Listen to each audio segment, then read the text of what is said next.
म डाक्टर चन्द्रशेखर यादव हैन। आज हामीले चाहिँ एकदम फ्रिक्वेन्टली आइराख्ने क्वेसनको बारेमा कुरा गरौँ। कति पानी खाने भनेर सोध्नुहुन्छ कि पेसेन्जरले। ढुङ्गा भइसकेपछि फेरि पनि बन्छ कि बन्दैन भन्ने कुरा गर्नुहुन्छ। ढुङ्गा नबन्ने त होइन, ढुङ्गा एकचोटि तपाईँको बनिसकेपछि चाहिँ किडनीले त्यो बनाउने पदार्थहरू चाहिँ किडनीमा हुन्छ, त्यही भएर चाहिँ फेरि पनि बन्छ भन्ने कुरा हो।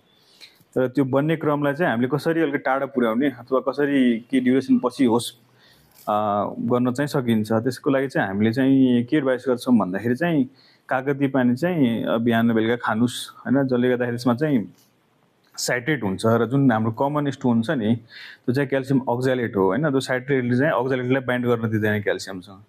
त्यो बाइन्ड गर्न नदिसकेपछि के हुन्छ भन्दाखेरि त्यो स्टोन्सहरू चाहिँ छिटो बन्दैन हैन। र अर्को कुरा चाहिँ कि पानी खानुपर्छ हामीले हैन। पानी कति खाने भन्ने कुरा हुन्छ हैन।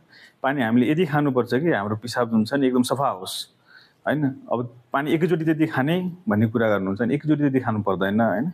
अब हामी बिहान उठेदेखि सुतुन्जेलसम्म चाहिँ मोटामोटी 3 देखि 5 लिटरसम्म चाहिँ पानी पुर्याउनु पर्ने हुन्छ। अब कसरी खाने भन्दाखेरि बसिरहेको बेला अथवा के काम गरेको बेला हामीले चाहिँ थोरै थोरै पानी चपाउने भन्छ। पानी अलिअलि खाने, त्यसले गर्दाखेरि चाहिँ हाम्रो जिउलाई चाहिँ हाइड्रेसन मेन्टेन भइरहोस् हैन। र किडनीले चाहिँ पिसाब बनाइरहोस् र जुन सानोतिनो कण छ त्यसलाई वास आउट गरिरहोस् भन्ने कुरा हुन्छ हैन। सो त्यो कुरा चाहिँ हामीले बुझ्नुपर्ने हुन्छ। कति पानी खाने भन्ने कुरा चाहिँ अब हाम्रो बडीको रिक्वायरमेन्ट र अर्को बडीको रिक्वायरमेन्ट फरक हुन्छ हैन।